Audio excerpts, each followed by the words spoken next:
Simone, it's really a big pleasure to meet you finally, in person. I want to ask you a few questions. To me, it was, to be honest, a big news to know that the last moment you spent with Anatolii BUKREEEVA, you were together on Annapurna. Can you bring me through the story, like what happened? And I know it would have been many, many years ago, but how was Anatolii? How do you remember everything what happened? And just tell me a little bit. It was nearly 30 years ago, because it was the Christmas day of 1997, so the 25th of December 1997, and we were on the south side of the Annapurna, and we were attempting to realize the first winter ascent of the south face of Annapurna. And I was together with Anatolii BUKREEEVA and Dmitry Sobolev. Dmitry Sobolev, it was a very good cameraman, and so the idea was to realize this climb and also a movie about those winter climbs. Also because we have to remember that in 1997, it was already nearly 10 years that nobody in the world was climbing 1,000 meter peaks in winter. The winter climb was a specialty created by the Polish climber. So only Polish climbers were able to climb 8,000 meter peaks in winter. And something happened in 1988 and nobody continued this exploration to climb the 8,000 in winter. And we decided to see if it was arrived the time that someone also in a different country could be able to achieve such a result. And well, we were there without Sherpa, without oxygen, only 3 people. So it was a very light style. And make the story short, when we arrived 50 meters below the summit ridge, that it doesn't mean on the top, but we were 50 meters below the end of the technical part. We were on the left side, below the Annapurna Fang, that is a subsidiary summit of Annapurna. I was leading, and suddenly a huge cornice that was on the edge of the ridge, it cracked and he fell off, and he fell on us. And the face was very steep, and so this massive volume of tons and tons of ice and snow fell on us, and we flew. I remember we flew 800 meters, because I was checking the altimeter a few minutes before. It was 6,300 meters, and after a few seconds, when I was bleeding and miraculously alive, my watches was 5,500. 12:36 p.m. I will remember forever. And unfortunately, there was no sign of Anatolii and Dmitry. I was screaming, calling them multiple times. I was trying to look for them, even I was badly injured. But I understood that I was the only person alive, and they were probably under tons and tons of ice. Just to give you an idea, the place where I landed, it was previously, a few minutes ago when we crossed it, it was full of crevasses, serac, more or less like icefall on Everest. And after this huge avalanche, it was like a football field, completely flat, no crevasses, all full.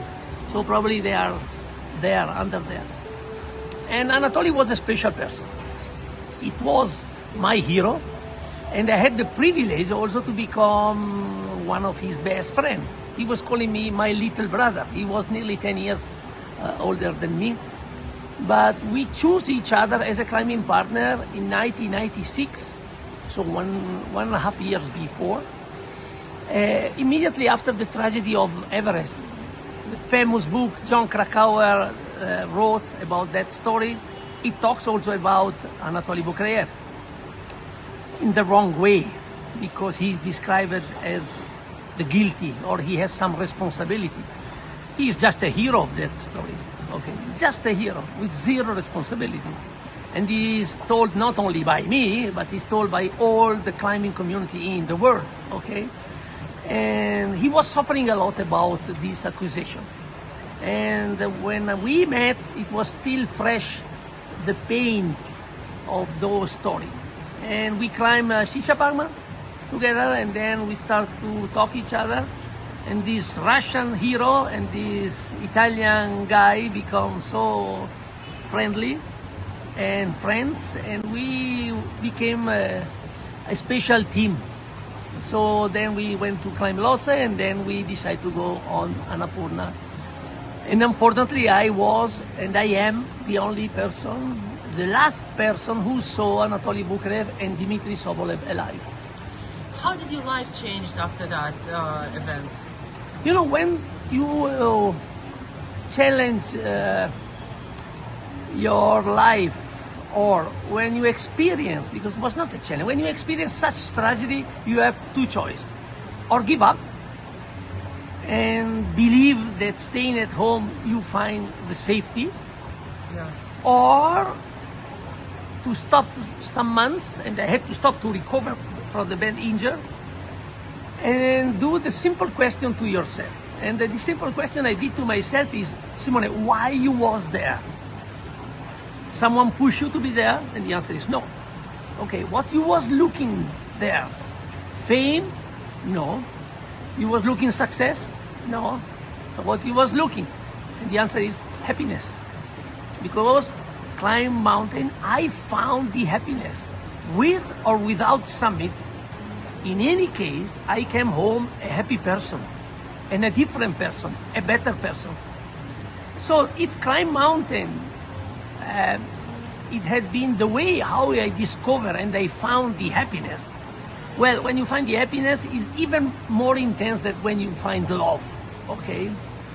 And you are not able to manage and think to lose love for some convenient other things. So when you find the happiness, you grab the happiness because it's the sense to be alive, okay?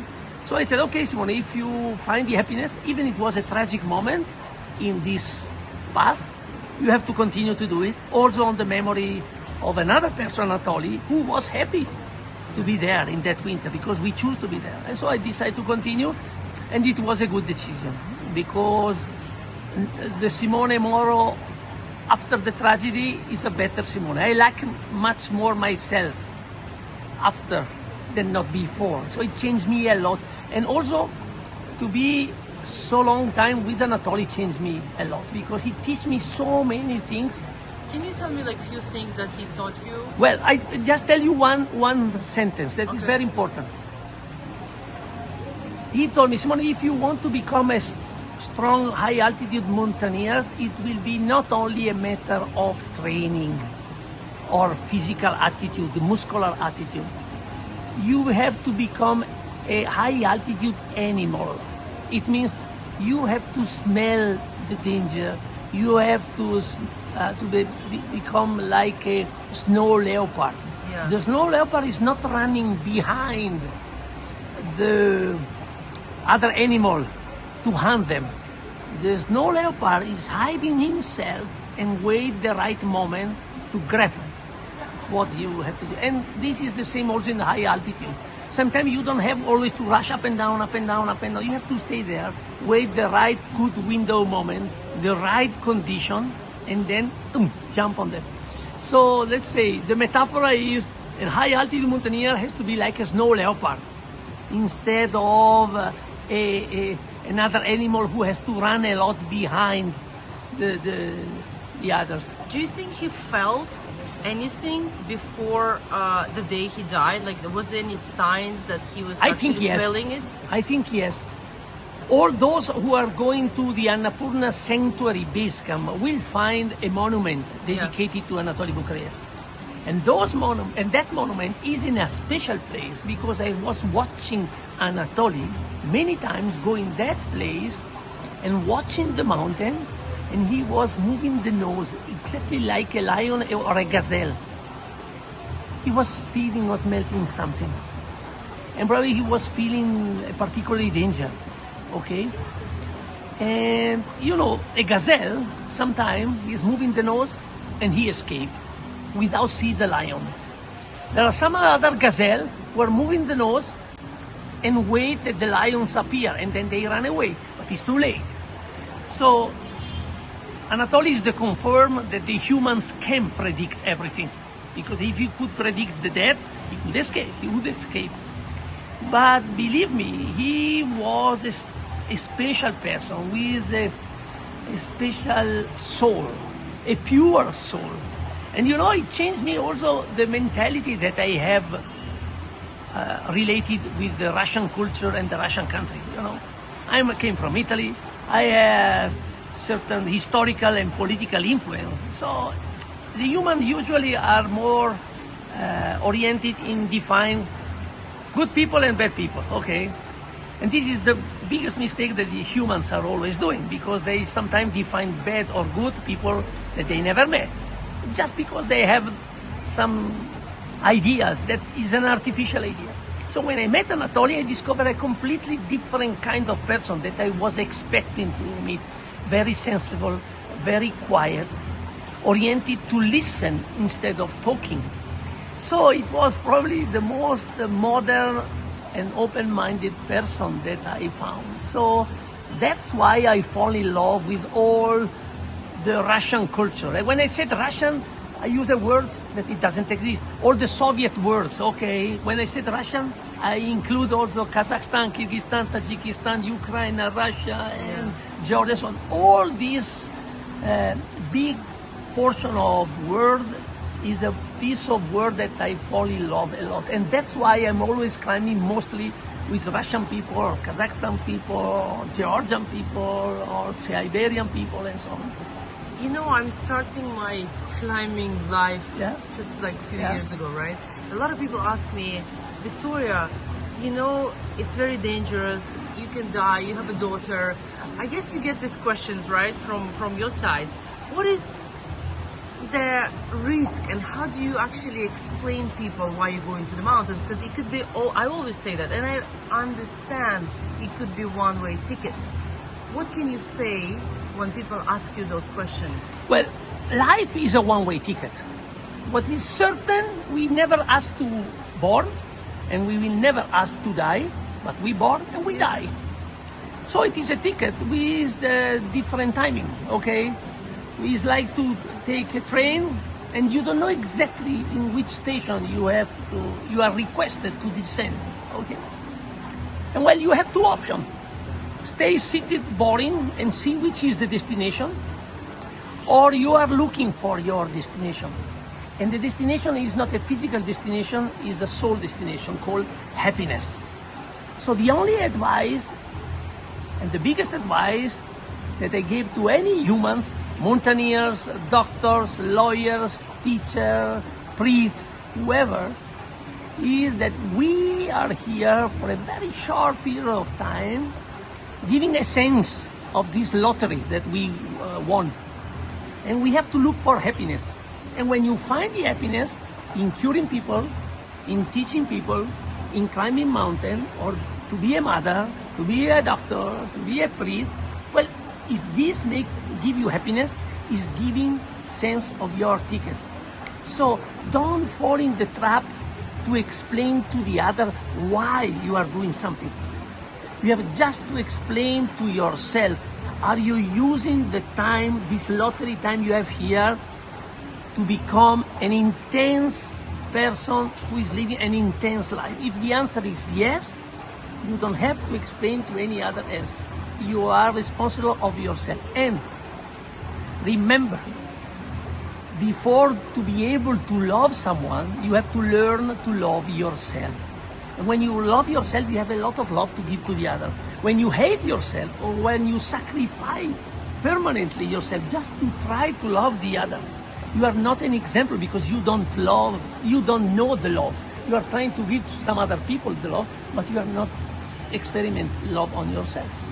Do you believe in destiny? Do you believe that everything that should happen will happen, or you create your own destiny? Partially, yes. I believe in God, and these good things, because when you feel a hero, when you feel great, when you feel famous and rich and beautiful and smart, you understand that there is something much greater that give you the perspective and the perception of who you are really.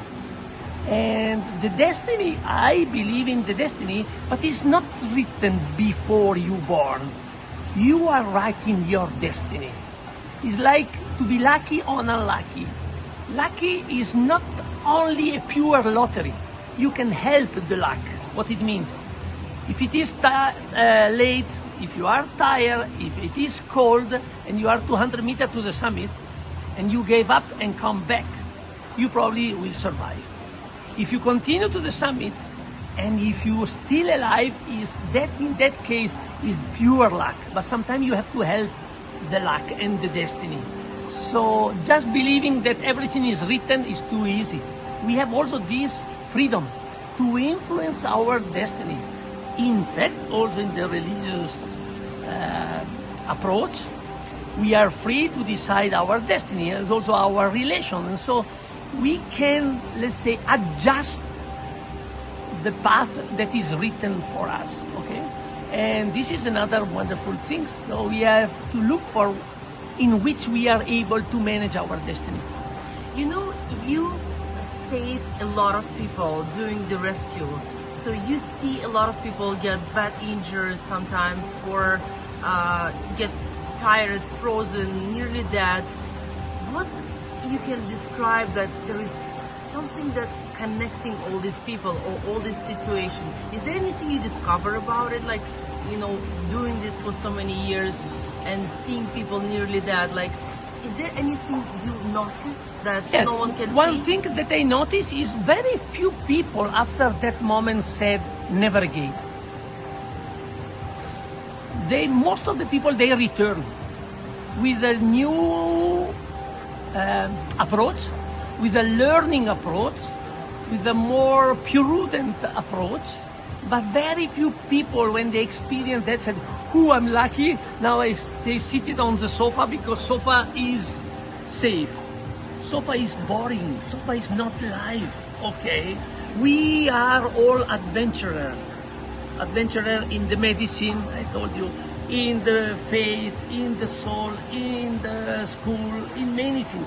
To be an explorer, it doesn't mean to go in the middle of nowhere, no. There are also these explorers. We are also these explorers. But life is like a wonderful perfume, okay? If you know that it's wonderful, and if you always keep and you never use this perfume because it's very precious, at the end you don't feel it if it's good or not. So life is precious. It's like a nice perfume, very expensive, very rare. So little bit everyday sense of life, okay? So that's why don't fall in the trap just to protect your life, okay? Because they are protecting something that when you die, the perfume is still there. You even never feel the smell of that perfume.